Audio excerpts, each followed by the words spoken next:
Assalamualaikum warahmatullahi wabarakatuh. Saya Abdul Fatan, PMD 1C021-023, akan menyampaikan jawaban UTS yang diberikan oleh Ibu Yori, mata kuliah Pendidikan Pancasila. Nomor 1, pengertian pendidikan Pancasila menurut pribadi. Menurut saya, pendidikan Pancasila adalah sebuah mata kuliah yang mengajarkan pengembangan Pancasila baik dalam teori maupun praktek. Pendidikan Pancasila penting dipelajari pada perguruan tinggi karena agar seorang mahasiswa lebih paham akan pentingnya Pancasila di Indonesia. Tidak hanya itu, Pancasila jika diterapkan dalam kehidupan akan membuat hidup lebih nyaman, damai, dan tentram. Nomor 2 yaitu nilai-nilai yang terkandung dalam sila Pancasila. Sila pertama yaitu mengandung nilai ketuhanan. Contohnya beribadah sesuai dengan agama yang dianut masing-masing. Yang kedua, sila kedua yaitu mengandung nilai kemanusiaan. Contohnya adalah saling membantu satu sama lain yang sedang kesusahan, atau dalam arti kata bisa dibilang memanusiakan manusia lain.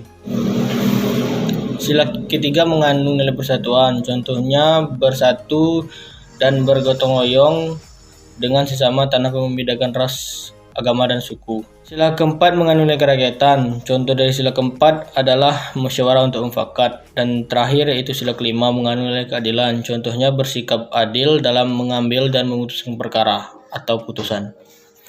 Nomor 3 yaitu sejarah singkat tentang pendidikan Pancasila menurut pribadi. Menurut penjelasan saya pribadi, Pancasila lahir pada tanggal 1 Juli 1945 dan diperingati setiap tanggal 1 Juni, di mana kala itu Pancasila dirumuskan oleh 3 tokoh nasional Indonesia, yaitu Muhammad Yamin, Dr. Supomo, dan Insinyur Soekarno.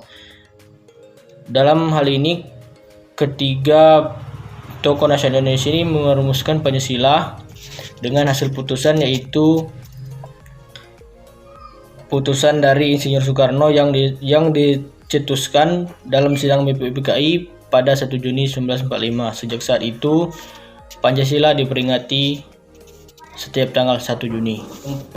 Soal nomor 4 adalah pengertian Pancasila sebagai identitas. Menurut saya, Pancasila sebagai identitas negara adalah kepribadian bangsa yang dapat mendorong bangsa Indonesia agar tetap berjalan sesuai dengan alurnya, tetapi dengan catatan tidak melawan arus globalisasi, menjadikan bangsa menjadi lebih cermat dan bijak dalam menjalankan dan menghadapi tantangan dan juga peluang yang ada.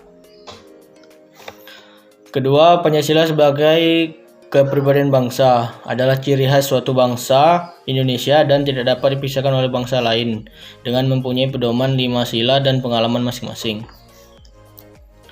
Yang ketiga adalah Pancasila sebagai pandangan hidup, berarti Pancasila sebagai pedoman hidup dalam bersikap maupun perilaku. Yang keempat, Pancasila sebagai jiwa, berarti Pancasila sebagai Pancasila sebagai jiwa, berarti Pancasila sebagai sumber nyawa, sumber pandangan hidup, ideologi bangsa, bahkan hingga menjadi ciri khas suatu bangsa.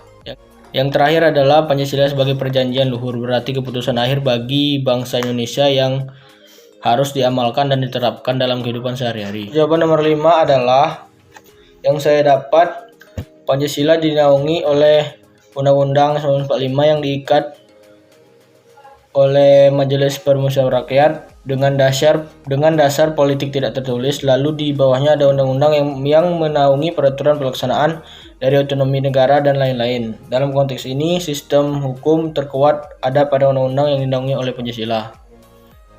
Berikut hasil UTS dari saya. Sekian, terima kasih.